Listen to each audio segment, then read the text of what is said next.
Sir এই ইয়ারে আমাদের পাড়া থেকে এবং আশপাশে আমার অনেক রিলেটিভসের ছেলেমেয়েরা দিয়েছে, খুব একটা ভালো রেজাল্ট শুনতে পাচ্ছি না। যদিও পিডাব্লিউতে অনেক বড় বড় জায়গাতেই পড়েছে 85%, 86%।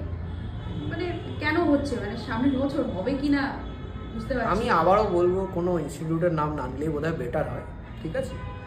বাট আমি মধ্যমগ্রাম এরিয়াতে তো আমরা তো প্রচুর বাচ্চাকে পড়াই, তো আমরাও এরকম অনেক বাচ্চার কথা জানি যারা ধরুন আমাদের এখানে ক্লাস 10-এ পড়তো, তারপরে কোনো ইনস্টিটিউটে গেছে। আমাদের এখানেও অনেকে এসছে, অনেকে আবার অন্য ইনস্টিটিউটেও গেছে।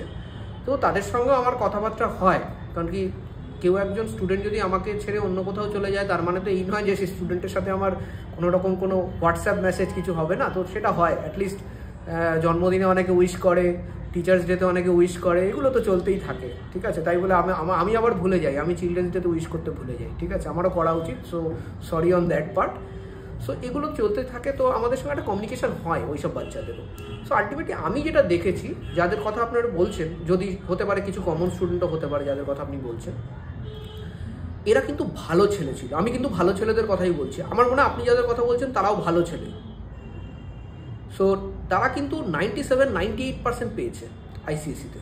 না, খুব ভালো স্টুডেন্টই ছিল, মানে অথচ মানে আনএক্সপেক্টেড একটা মার্কস। আমরা ভেবেছিলাম অনেক বেশি পাবে। এটা দুটো কারণ হয়। একটা হচ্ছে হলো, আমি বলবো যখন কোনো ইনস্টিটিউটে যায়, যে ইনস্টিটিউটে ধরুন একসাথে ধরুন 200 জন 400 জনকে পড়াচ্ছে কি 100 জনকে পড়াচ্ছে, সো ডেফিনেটলি টিচারের পক্ষে সবার সঙ্গে আই কন্ট্যাক্ট করা সম্ভব না। So they will feel ignored.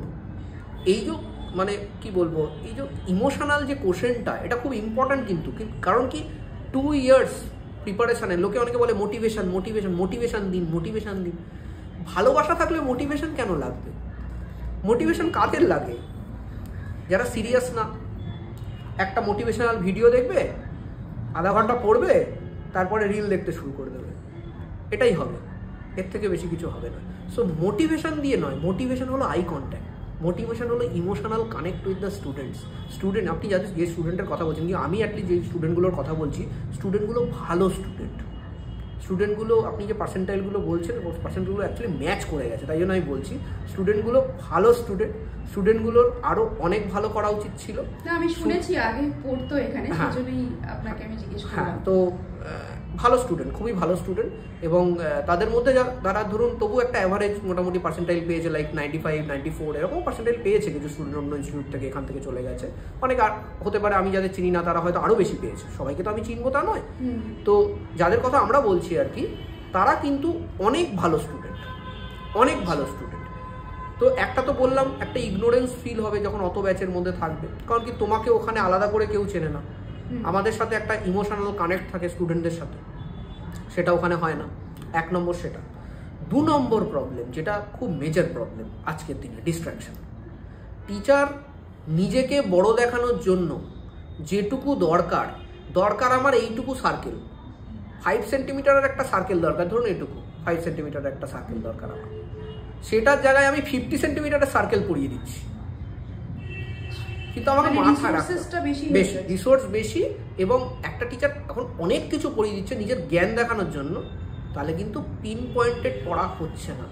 মাঝে মাঝে কিন্তু টিচারদের এটা বলা উচিত, বাবা তোর এইটুকু লাগবে, এর থেকে বেশি লাগবে না। কারণ কি আমরা জানি ওর থেকে বেশি ও ক্যারি করতে পারবে না।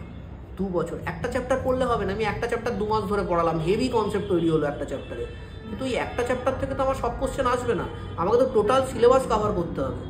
এই জিনিসটা আপনাকে যেটা বললাম কিছুক্ষণ আগে, যে স্ট্র্যাটেজির বিষয়টা, এই strategy is very important. Rank তুলে আনতে গেলে আমাকে স্ট্র্যাটেজিটা বুঝতে হবে। যদি আমি স্ট্র্যাটেজিটা না বুঝতে পারি, তাহলে কিন্তু আমার কাজের কাজ হবে না।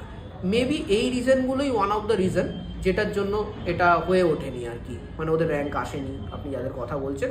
বাট দে আর ফাইটার্স, আমি তাদের চিনি, তারা জীবনে ভালোই করবে। আজকে একটা র্যাঙ্ক আসেনি মানে এরকম নয় যে তারা খারাপ করবে, কারণ তাদের তো আমি ক্লাস 10 অবধি পড়িয়েছি, আমি তাদের ওতপ্রোতভাবে চিনি। They are fighters, they will do well.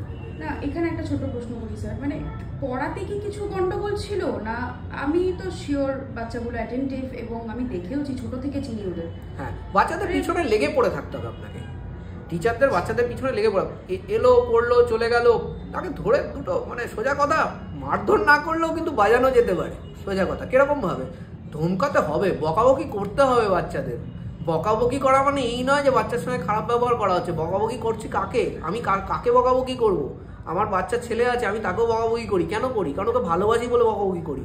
Similarly আমার এখানে যখন কোনো বাচ্চা পড়ছে, আমি তাদের তো ডেফিনেটলি ভালোবাসবো, তো বকাবকি করতে হবে, তাদের পেছনে লেগে পড়ে থাকতে হবে। ওদের র্যাঙ্ক মানে আমাদের র্যাঙ্ক, এবং প্রতিটা স্টুডেন্টের র্যাঙ্ক আনা আমার কর্তব্য, যদি সে রেগুলার বেসিসে আমার এখানে ক্লাস করে। এটা আমার কর্তব্য, it is part of my responsibility. এবং আমাদের সব টিচারের সেটা রেসপন্সিবিলিটি, আমি সবসময় সব টিচারদের বলি। এবং they also support me a lot. সবাই মিলে একটা টিমে হিসেবে আমরা যেভাবে কাজ করি, মানে I am very proud of it. That's it. Thank you sir.